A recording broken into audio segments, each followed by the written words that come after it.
Complex number के कुछ ऐसी पॉइंट होती है जो मेंस के अंदर इस बिहाफ पे क्वेश्चन बन जाता है। इस क्वेश्चन के थोड़ी सी कंसेप्चुअल होती है, कंसेप्ट को लर्न कर लेंगे। इसके पर क्वेश्चन बहुत बार आया है, 25 में 26 में भी प्रेडिक्शंस है, क्वेश्चन इस पर बनेगा। पहले तो लर्न करते हैं कंसेप्ट इसमें है क्या। पहले तो हम समझते हैं कि कॉम्प्लेक्स नंबर के जब भी फॉर्म होती है एक्स प्लस आई आयोटा होती है। एक्स जो होती है इसमें रियल नंबर होता है और आई जो होती है जो इमेजिनरी नंबर होती है, जिसे आई एम जेड से भी बोलते हैं।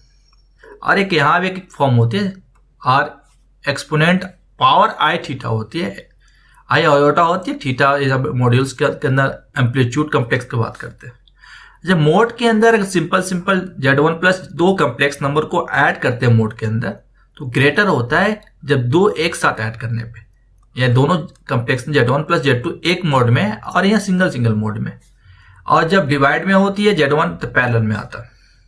इसी तरह यहाँ पर भी ग्रेटर इनइक्वलिटी के दे रखा है। और यहाँ पे भी अगर z1 प्लस, ये इंपोर्टेंट है बात याद रखना, अगर z1 प्लस z2 का होल दो कॉम्प्लेक्स नंबर का होल स्क्वायर हो और एडिशन हो रहा है, ऐड हो रहा है, और दूसरा बीच में ऐड होने के बाद दूसरा भी मोड के अंदर दो कॉम्प्लेक्स नंबर का सब्ट्रैक्ट हो रहा है और स्क्वायर में है, तो 2 को बाहर रखते हैं और अंदर z1 का स्क्वायर मोड के अंदर और z2 का स्क्वायर मोड के अंदर होता है। यह कंसेप्ट जेईई मेंस के अंदर क्वेश्चंस के अंदर अप्लाई करेंगे।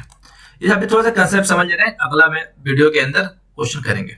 और यहाँ पर आर्गुमेंट के साथ देख लो, आर्गुमेंट में अगर प्रोडक्ट में होता है तो थीटा प्लस 1 थीटा 2 होता है, आर्गुमेंट z1 प्लस z2 होते हैं। अगर डिवाइड में होता है थीटा माइनस थीटा 2 होती है, माइनस होती है, आर्गुमेंट की भी माइनस होती है, तो कॉम्प्लेक्स नंबर का आर्गुमेंट का।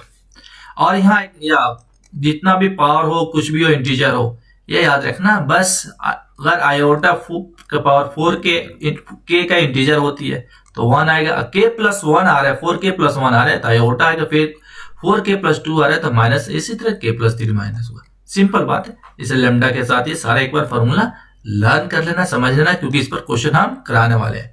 और ओमेगा वाला क्यूब रूट के साथ 1 प्लस ओमेगा 0 होता है, ओमेगा क्यूब, और 3 के मल्टीप्लाई होती है तो 3 होती है, और 3 के मल्टीप्लाई नहीं होती है तो 0 होता है।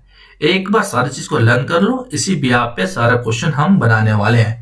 ऐसे हंसते रहो, मुस्कुराते रहो, क्वेश्चन को बनाते रहो। Thank you so much.